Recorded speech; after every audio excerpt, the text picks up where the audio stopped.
show is sponsored by HiveMind CRM.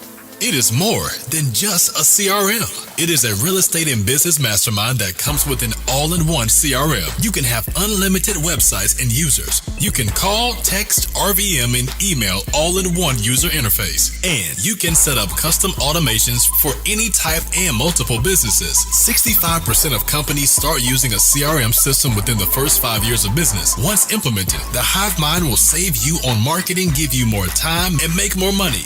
One of our users had his first $100,000 month using our system in June. We want to see you automate and accelerate your business. Text us at 210-972-1842 for future meetings, and of course to get our $1 course on how to make more than 6 figures on one land deal. You can schedule your free demo today at hivemindcrm.io.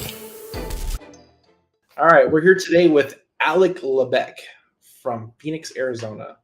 So we have a slightly connection relationship. So we're going to kind of cover that and a lot of other things. But one thing I really want to focus is I love talking to young people killing it.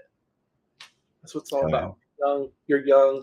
So I love talking about young people killing it. And we'll kind of talk about that. So let's talk about, so last person I interviewed, I asked him this question. And he's like, I've never done that before. So sure. I don't know. I'm kind of curious what this is. So the question is, how long or what did you come from? Like a lot of people come from construction, or I came from trucking.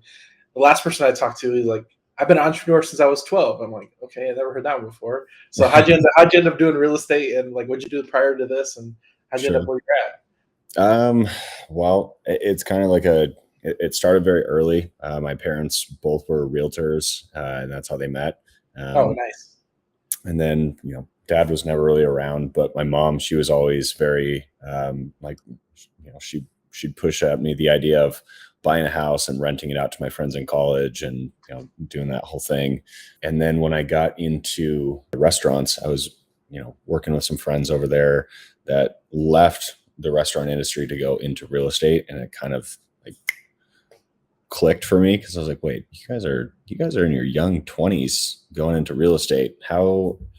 I thought you had to be old to do that. So it was a common misconception that I didn't realize. And then, I don't know, one day I just hated my job a lot, and I got fired 5 days after I signed up for real estate school. And so I just never really looked back. And here I am in real estate 4 years later. So that's kind of cool though. You're agents. So, and you're an agent too, right? Or was? I'm still licensed. I just don't really consider myself an agent anymore. So I had this conversation with because I met one of my buddies here from LA, and he's an agent too, but he only lists his own properties. Like he doesn't do any like showings or nothing. Yep. And I always joke around with him because he's like, "Oh, who's an agent here?" I'm like, "He is. He's an agent." Like, no, I'm not an agent. Don't tell anybody I'm an agent, bro. Yeah, I'm kind of like that too. So I'm always like pointing a finger at him because like he's an agent. He's an agent. Yeah, I just started like I am a licensed agent. I have a traditional real estate team, but it's not like we do like big numbers. It's just strictly for our own representation.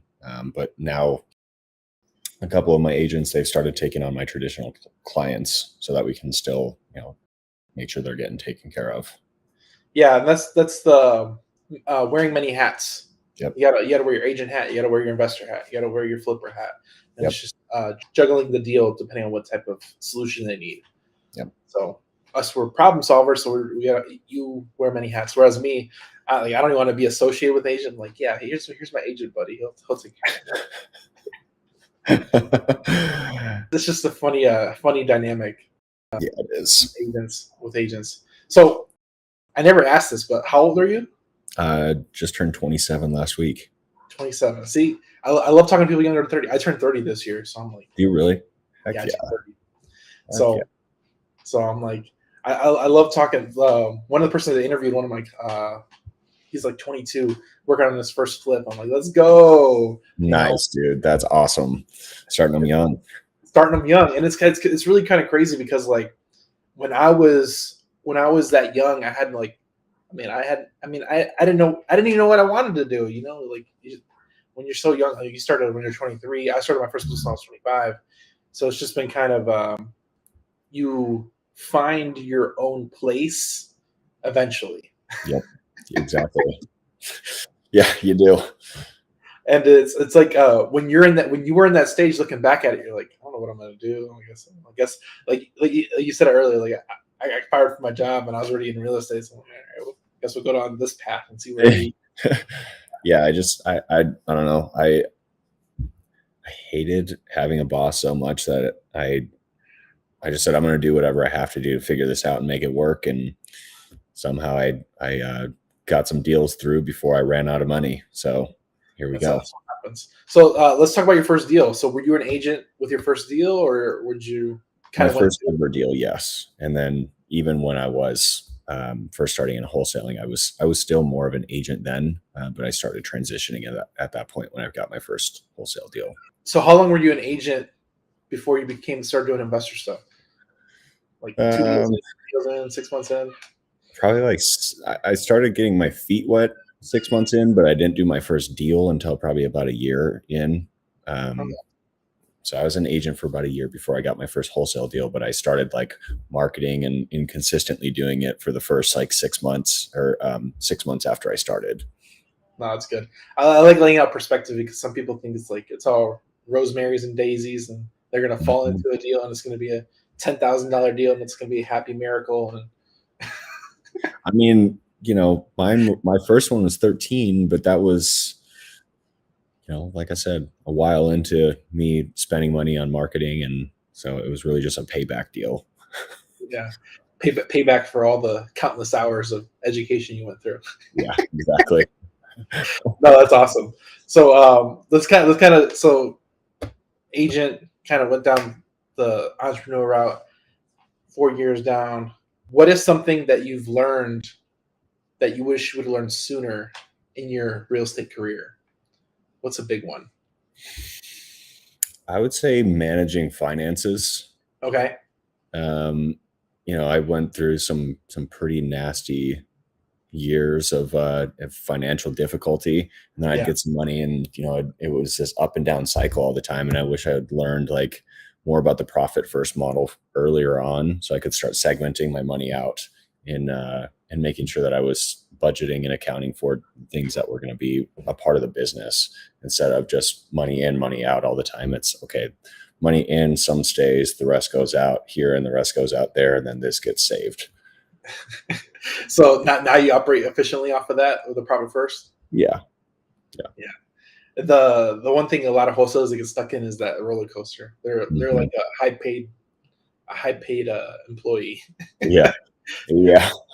I was there for a long time. I still work a lot in my wholesale business, but it's gotten a lot more automated in the last year, 2 years. No, that's the best part. So you kind of have to you get your troubles and like you find holes as they start leaking money. Literally. Yeah. Literally as the holes start leaking money, you're like, man, that's a big hole in my business, and you're trying to plug it with something. And automation usually helps. Yep. That, or auditing your finances too. That really helps. Do you have does somebody in-house manage your finances? Do you have like a bookkeeper, CPA, or something? So my bookkeeper, yeah. So I have my accountant has a bookkeeper that works on my files, but I do like all our in-house management of where the money goes into different accounts and all that. Yeah. Do you have like a partner you work with, or are you just like the visionary and you kind of hire out the rest, or do you have like a main partner you work with? So I did have partners for a long time, and then last year I went through another split with a partner, and I learned through that I'm not really obviously a good partner, so I should just figure it out and do it myself. So I hired out a team this last year, and now we're rocking and rolling pretty good. No, that's good. There's a transition part where some people, they do need teams, but not everybody does, and you can actually hire people in that space to actually fill that spot for you, and then you can just work it that way.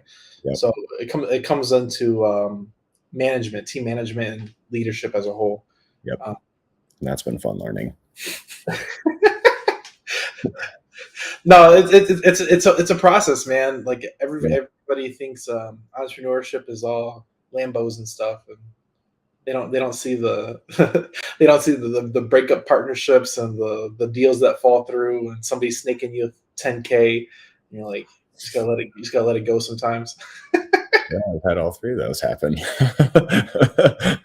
But this is like the reality is that, like I said, everybody thinks it's, oh, I'm gonna be a millionaire, and I'm like, yeah, It you takes might. time. Yeah, it takes time, it takes consistency, it takes finding the right people to do business with, and make sure you're doing it operating efficiently and properly. It's like you said, you could be operating efficiently, but if you have a hole in your money bin, it's just eventually draining you out. That was PPC for me. We shut that off. I did a financial audit last year. This is my probably my biggest failure last year was I started running PPC, which for those that don't know what that is, that's running ads in Google, pay-per-click ads. And so we got that up and going. And I wasn't really set up for it how I did it at first. I went nationwide, and at the end of the year, I had my assistant go and run me a report on like how much we made versus how much we spent, which I should have done way sooner. And it was a net like $45,000 loss. Ooh, And I was like, yeah, no, we're not doing this anymore. that's crazy. That's crazy. So, what were you doing last year versus what you're doing this year? So, you used PPC last year. Were you doing texting, calling, any of that? Direct mail? Direct mail. So we were doing PPC and direct mail last year, and then I cut the pay-per-click, and then we went back to cold callers. So I have 5 cold callers now, and yeah, so that's really about the only change is we just switched those two out. Yeah. You're only in Phoenix, right? We're in Phoenix and Florida right now. Phoenix and Florida. Yep. Okay. I didn't know you're in Florida, but I know you're doing a lot of stuff in Phoenix. You're all over the place in Phoenix. Yeah, we have fun here. Yeah, it's more like Arizona as a whole, but most of our deals are within Phoenix. We get some in Tucson, some up north sometimes, but mainly Phoenix. No, it's good. No, it's good. It's good to keep the diversity. Mm-hmm. Are you just doing single family, or are you doing other types of assets? Right now, mainly single family. So anything from like SFR, single families, just regular detached homes, to condos and townhouses. Occasionally I do some land. And then right now I just closed on a lot for a new construction. So we're going to be starting to build a house out in Coolidge, which is south of the Phoenix Valley. Okay. So you're doing a new construction build, your first one? Yep. So you're a big time flipper, right? Yeah. Recently, yeah. Recently. So let's talk about your flipping business. Yeah. So is that like, are you buying your own deals? Are you buying other deals from other people? Are you hosting? Yeah. So right now, mostly we will either flip or buy from other people. Sometimes we buy from agents for our flips and for our wholesales, but we kind of do the same for the flips as well. I try not to buy our own deals that we generate direct to seller. I usually wholesale those out. Only reason being is it's quicker cash, and I can still get pretty decent deals from other people, and then I don't have to generate the marketing to do that. Never heard that one before. That's interesting. So yeah, it's backwards. It is backwards. I've never heard that before. It's just, I don't know. I do like it, but I do some if they're just too good of a deal to pass up, and we really don't need the money at that point to, hit whatever goal, then yeah, I'll buy one of those deals. But then sometimes I'm like, we want to grow in this area, so I could use the quicker cash. We'll do that, and then we'll use that to do whatever we need to do in the business at that time. The checks and balances of business. Yeah. So I think it's kind of cool, man. So how many flips have you done as a whole? I don't know, because I only started flipping probably like 6 or 8 months ago. Okay. I just got really bored of pushing paper around all day and sitting in my office. I needed something to do for a creative outlet, and then something for a project for me to work on specifically, because my team, they handle a lot of the acquisition and the dispo now, in the marketing in the back end. So I needed something as a creative thing for myself. And I think we've done probably like anywhere between like 9 and 12 since then. Okay. So I know we have 5 active right now. Well, 3 that are under construction, and then 2 that are done and on the market. So you're bored. Must be nice. Yeah, it's not bad. It's been a good month. No, it's crazy. Today. No, it's crazy that you're like, yeah, I'm doing flips because I'm bored. I just need a new challenge. Like wholesaling, like I know the process is very simple. Once you break it down and like really develop systems and processes within the business, wholesaling gets very simple at that point, except for finding good deals all the time. Yeah. So I just needed something else. Gotcha. So I like Phoenix because it's one of the nicest cities I've ever been to. Like Phoenix it's up there. Love it here. It's up there. It might be hot, but it's up there with the nicest cities as a whole. But it's kind of cool. It's a big market. So Phoenix is like the most competitive market out there. Mm-hmm. Do you feel it? Sometimes, yeah. I mean, we do pretty well, but there, occasionally we'll have a month where like, holy shit, we are feeling this. But for the most part, we stay pretty consistent and have fairly good deal flow. We have some that are longer in the pipeline, so it doesn't feel like we have a lot going on because there's some that we've had recently that have stretched out 6 or 8 months. But overall, I would say it is competitive as hell here. If I'm being really honest, it is sometimes like pull your hair out competitive because you'll try and move other people's deals sometimes, and it's like, oh, I have the same deal as this guy and this guy and this guy and this guy. So there's a lot of daisy chaining that goes on out here. People look down at daisy chaining, but I feel like it's as long as it's done properly, it's okay. Fair, yeah, and that's not where most of our business comes from. I wish it did because those are a lot cheaper to acquire those kind of deals than spending money on marketing and going the other routes. Do you know what your cost per deal is in the Phoenix market? I want to say it's probably like $2,000 to $3,000 or something like that. Okay. Yeah. I didn't know if you knew it. I like asking like KPI questions because sometimes you know it. Sometimes they know it. And it's like, I have somebody else that handles that. I don't know.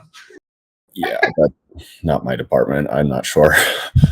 No, that's the funny part. Like, it's just, some people know the KPIs and other people don't. Like, I'm doing project management for the flips. I don't do that. Yep. This is one of those things that you kind of dwell in your own space in the business, so you don't necessarily know all the details. Yeah. But stuff happens that the details are met.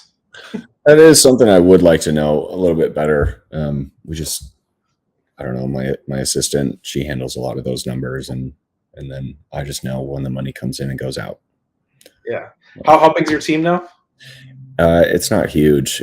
I have 1 acquisition, 1 dispo, and then an office manager / assistant. Oh wow, you're running lean. Are they all virtual or local? No, we're all in-house. So we have an office in Scottsdale, and then we have 5 cold callers in the Philippines and in South America. Okay, running lean. Yeah, trying to lean and mean. Very, very lean. Yeah. No, it's kind of cool. It's kind of cool. Do you have plans of expansion, or are you kind of comfortable where you're at? Maybe like a leads manager and 1 more acquisition. But that would be once we really dive deeper into Florida and then 1 or 2 other markets. But where we're at right now, we just don't necessarily need it.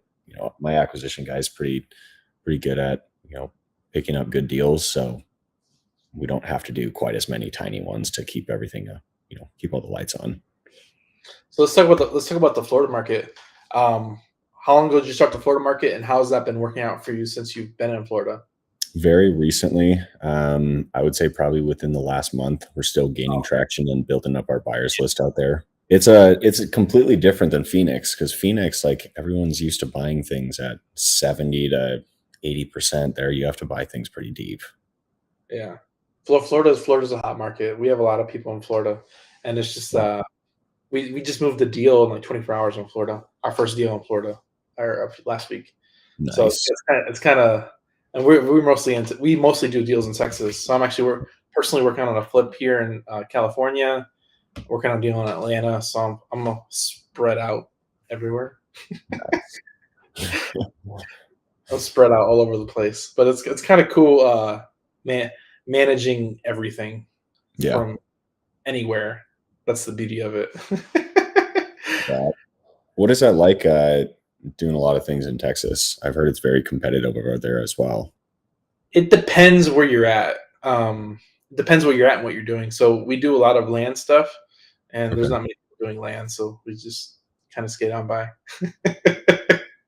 Land is that hidden gem. I used to do a lot of land stuff.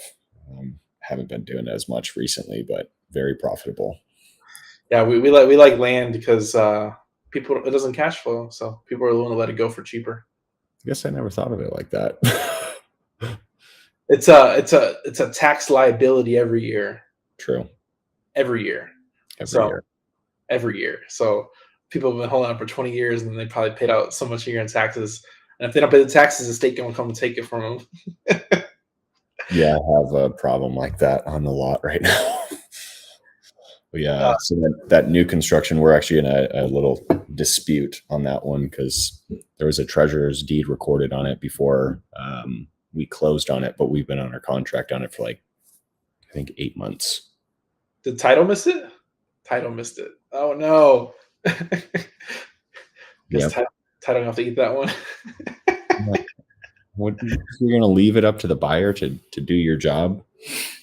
Oh man. Hindsight, I should have looked it up, but it is what it is. We're in the middle of it right now, so I'll keep you posted on how that goes.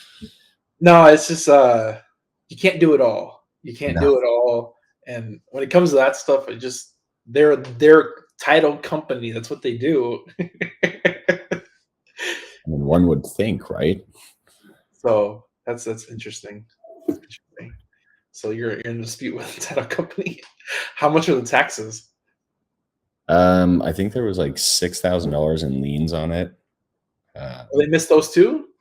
No, they paid those off. They closed the deal, Okay. but somebody else somehow foreclosed on it before. What? Yeah. Yeah. So we closed on it with the seller that we thought it was. Yeah. But there's really another party involved now that bought the land in between me getting it under contract, paying for it to go through probate, and then closing it.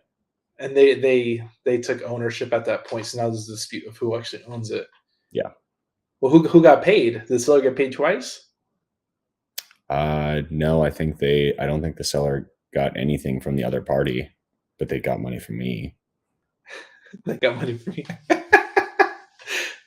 Real estate is all A, B, and C. There's no other issues. And that was a left field one, but we'll get it figured out. I'm not too concerned about it. And the lot was pretty cheap. It wouldn't be a big loss if it was. It's the curveballs in real estate are curveballs. Fuck, dude, we had one earlier this year, and so a lead came in when we were still running pay-per-click, like at the very end of it, and so we get a hold of this guy. He tells us what he wants. We get it down to like I think it was 215 that we got it down to, or something like that. Sold it in a day or two for like an $80-some thousand spread. I think it was an $83,000 spread. Mm-hmm. And then we're trying to get the payoff. And finally, I get a hold of this dude that sold it to this guy's dad. And then this guy's dad died while we were under contract with it. And so I get a hold of this said dude. He's like, no, I still own that. I never sold that property. What are you talking about? I was like, what? I sent him the deeds. He forwarded those to his attorney. He never sold the house. There was real estate fraud on that property. So our $80-some thousand deal went poof. It just disappeared. Wow. That's crazy. I had a seller die under when I was under contract too. Like the weekend before it was supposed to close, was like a $27,000 spread, and he passed away Friday, and we were supposed to close on Monday. And yeah, I was bitter about that one. Real estate's crazy. I'm just gonna say that real estate's crazy. Anything could happen. There's a lot of bad that can happen, but it's such a fun industry because you never know what to expect with any of them. Yeah. Each transaction is completely different, and if you get a good one A to Z with no issues, 6 months later, you know you did a good job.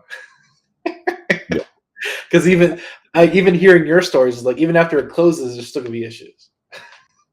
I like the quick ones that don't require any effort, but they're like huge deals instead of those little ones that you'll get. Don't we all? I always find the little ones, they have the most headaches with them. Usually. I don't know. It's targeting. You know, target bigger deals, bigger spreads. That way, if you come across bigger problems, you know at least your payday is going to be bigger. That's why we stopped doing nationwide. There you go. So, what was the biggest issue with doing nationwide? Like your close rate? You couldn't dispo the deals? Yeah, it was just very sporadic where leads would come in from all over the country, and we just weren't properly set up for that yet, for dispoing them all. So it was just a challenge. And I also enjoy doing deals here in Phoenix with my friends. You know, they'll sell me a deal, I'll sell them a deal. You know, get to talk to them often. I felt like I was kind of like on a lone island when I was doing nationwide because I didn't have a huge nationwide presence. You like the buddy system? Yeah, I like the buddy system. We have fun here in Phoenix. That's funny. The buddy system. And man, you live and learn, man. You live and learn through operating and failing forward and making mistakes and screwing things up and losing money and spending money on stuff you shouldn't. All just an education. I didn't go to college. There's my college. High priced education. So, what is a quote that is yours or somebody else's that you resonate with? Live every day as if it were your last. There you go, YOLO. Yeah. Can't think of anything else right now off the top of my head, but I really like that one. I've been, I worked really hard for a long time and burnt out, and I've been trying to enjoy life a lot more because it's too short. It's very short. And we're both still young, so there's still a lot of opportunity ahead of us. But the other underlying issue is that you don't know when you expire. So you always gotta enjoy the time, the money, the moment. You gotta enjoy the moment, you know. Throwing that one back at you, reverse Uno. What's yours? Oh man, hey, you're not supposed to do that. This is my podcast. Hey, I'm just curious. I hear so many, and act with purpose. Like that. People take two things too lightly, and it's back by my 9 to 5 days. You think everything's hard, and 9 to 5, you drive an hour to work or whatever, and commutes everything, but you don't have the life you want because you didn't act with purpose. Dang. So, acting with purpose kind of brings your reality right here. And it really creates limitless opportunities as well because you are acting with purpose. Yep. So I commend everybody to act with purpose because you only got one life, man. You got to make the best of it. You got to make things happen. You got to make big goals happen, whatever that may be. And it's just you get perspective. When I quit my job, I had my wife was pregnant, and that's why I quit. Because I wanted to spend more time with her when they're growing up. So when she was about to have the baby, that's when I quit. I took a 2-week vacation, 3-month maternity leave, and haven't been employed since. And it was crazy. When was that? My daughter's 4 now. Okay, 4 years ago. Wow. Yeah. So we started real estate about the same time. So it's just the realization that I didn't want to be away from my family, and that's why I started entrepreneurship. and that had a purpose now. We met at Steve's meetup, right? Or at the event. And we all went for tacos after. Yeah. At Local Patron. I remember that. Jason? No. The short guy. Which one? My old partner? Yeah. Nick Mason. Nick. Yeah. Nick Mason. I was close. Yeah. Jason. I'm like, Jason? No. You were thinking of his last name. What rhymes with his last name? No, that's awesome. Yeah, that's where we went. Yeah, we went out to dinner in Phoenix. Yep. I think Dylan was there too, right? Huh? Dylan. I think he was there too with us. I can't remember his name. I remember you two. We went out to dinner. That was 2.5 years ago. 2.5 years ago. So that's why I wanted to circle back because this is a lot has changed. Many things have changed. Yep. Many things have changed, and you get wiser as you get older. That's the truth. You get wiser as you get older, and it's an experience. So I'm really glad I've made the choices I have to get here, and the things I've done to get here. It's been pretty cool. But act with purpose. There you go. Bring it back. Love it. So, are you a reader? Do you read books? I do. Yeah, I try to read every day, weekday at least, for anywhere between like 30 minutes and an hour. You're a better man than I am because I cannot find the patience to read. I'm sure I have like ADD or something. I do too, but I don't know. It's my quiet time in the morning when I get to the office. I usually try and get to the office a little before 8 o'clock. My team doesn't start showing up until usually 8:30, 9 o'clock. Okay. And so I read between 8 and 9 o'clock when our meeting is in the morning. It's good. I need to do that a little bit better. But what are books you can recommend that have changed your outlook on business and life? If it's real estate specific, I say one of the ones that I really enjoyed was Profit First for Real Estate Investors. It's a new one. I think David Richter is the author. Yeah. That one was really good. That was pretty eye-opening. Maybe not business-wise, but just life perspective. The Alchemist, that's probably my favorite book ever. Okay. Is Your Business Sick? That one was pretty good. I'm trying to think. There was a few others, but those are the three that I can think of right now. David Richter. He's come up a few times. So I actually interviewed him about 2-3 weeks ago. Did you? I went to high school with him. No kidding. Yeah, he's a year older than me, and I went to high school with him. That's neat. Small world. Exactly. And the whole thing is that now I actually just hired him he's gonna be my fractional CFO for my businesses. So I actually just hired him. And it's a 10 years circle. I haven't seen him for 10 years since I graduated high school. Wow. So I have friends from the past coming back. And not even friends, just people I grew up with, acquaintances. So it's kind of interesting. That's really interesting. Wow. Who would have thought you guys are in the same industry? Worlds away. Because I've moved cross country too. Did you grow up in Phoenix? So this is the question I like asking too. Did you grow up in Phoenix? Are you originally from Phoenix? No, I'm from Minnesota originally. So I always like asking this question too, because did you have like a huge growth experience leaving home? Oh yeah. Huge. I was nothing but trouble before I left Minnesota. And then I got out here and I started kind of figuring life out and figuring out my own path. But yeah, it was probably one of the best things I've ever done was getting away from home. I like talking about that sometimes just because a lot of people get stuck at home and they're stuck doing the things that they've always done. With the same people. With the same people they've always done it with. And there's like huge growth when you leave home. Huge growth. So I always like that question too. And it's so funny because you're like, I was trouble when I was in Minnesota. Oh, dude, I was like, My poor mother, dude. Oh my goodness, my poor mother. You should call her and apologize.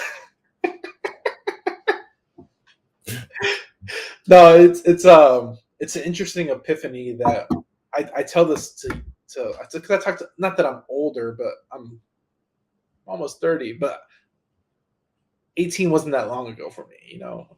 I was Mhm. there. So whenever I talk to people younger than me, I'm like, dude, if you have the opportunity to leave home, just do it. Just do it. I would encourage anybody, if they're thinking about it, if they've ever just wanted to go somewhere, just go. Just go. Just get in your car and go. Just get One your car. day, I got in trouble, and so I sold one of my cars, and I just told my mom I was leaving. She wanted me to go back to school, so I said, "All right, I'm going to Arizona." Good, Look at you now. man. The first half of the drive was not easy. I wanted to turn around, but I'm glad I didn't. Yeah, it's I talked to I did an interview and he's like 22, 23, and another he was from North Carolina, South Carolina, something like that. Might have been New York. It was somewhere down the East Coast. And he DM'd somebody on Instagram and he's like, yeah, if you move down to Florida, I'll hire you. And he ended up like packing up his shit and left like the next day at like 20. Gangster. But he's doing big things now. And it's just like one of those things where like, just got to get up and go. Figure it out. You'll figure it out when you get there. Exactly. You never know like what can come out of that just one move. That's why you, like you said, act with purpose. Like everything that you do is going to lead up to something farther along in life. And so you got to make sure that you're making the right moves at the right time and you're in the right place at the right time, because otherwise you're going to miss opportunities. The other thing is that sometimes when you're in the wrong place, you're not able to even perceive opportunities just because you're blinded by conformity or whatever that consistency that you're in. So just by being pushed out of your comfort zone, you now see opportunity differently. Yeah, I'm in one of those opportunities right now. I just moved into my new house today, so it's going to be kind of one of those weird things that kind of pushes like a new environment, new opportunities. It's a good thing though. Change is always good. People that I think there's a quote that says that if you don't like where you currently are, you have to change the position you're in to change the scenery. It's something to that effect where you always have if you don't like where you're currently at in life and business, change the scenery. Yeah, there's that, or there's another one very similar to that. If you don't like where you're at in life, move. You're not a tree. There you go. There you go. You're not a tree. It's opportunity opens up. It was crazy because when I had my job, it's just like the job takes your best hours, so you're always just like, and then once you actually quit and working for yourself, like opportunity there, you're like a squirrel. Opportunity. Harnessing that squirrel sometimes. It's crazy though because like now you see once you leave your job and once you like on your own, you can see all the opportunity around you. And you're like, man, there's thousands and millions of people in that space where I was, and they can't see this. It's because you're hungrier. You don't have a consistent,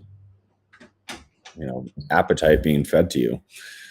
You don't have money that's just like guaranteed for you to come every couple weeks. So you got to figure it out. Yeah. Well, it's an interesting place, man. So I want to end it right here. So where are you doing deals? All of Florida, all of Phoenix, Tucson, and where can people send them? I got it right here. So down below right there, acquisitions at lebeckproperties.com. That'll get over to my acquisitions manager, and from there we'll determine if we can do anything with it. And what markets and what deals are you doing, man? Are you all over Florida? So Tampa, Jacksonville, and Orlando, and then in Arizona, I'll look at anything statewide in Arizona. There you go. See, anything from single family condos, townhomes. We do some land every once in a while, whether that's infill lots or rural land. Occasionally multifamily. So anything of that sort, send it my way. And you're a buyer. That's the best part. True. We do buy. Well, we appreciate your time, man. I hope we had a good time. All right, let me ask you this: how many podcasts have you done? I think this is my fifth one. Fifth one. Yep. Okay. I can tell you're a little bit newer. It's all Yeah. good though. Yeah. It's all good though. I usually ask this before. I guess we're still rolling, but I usually ask this before we start because sometimes when I'm talking to people that have never been on a podcast before, I have to like loosen them up a little bit. But it was good. It was good. I'm just a little tired. Sorry about that. You're good, bro. You're good. I appreciate your time. Thanks for coming on. Absolutely. Appreciate Just you. good to catch up with you, brother. Hopefully we'll meet again soon, and I'll have to Dude. catch you next time I come to Phoenix. Come out. Let's hang out. The show is sponsored by The List Guys. Do you need more leads in your local or virtual market? 1 in 10 small businesses don't invest in any kind of marketing. The List Guys have over 35 plus list types to choose from, and you can mix and match any list or criteria. We also use the skip trace list and provide up to 7 numbers and email addresses. Every list you purchase will be scrubbed against previous purchases. The List Guys are here to save you time. Contact the List Guys today at www.1listguys.com. That's www.1listguys.com. All right, man. Appreciate you. You bet. Thanks for your time. You bet. Take care.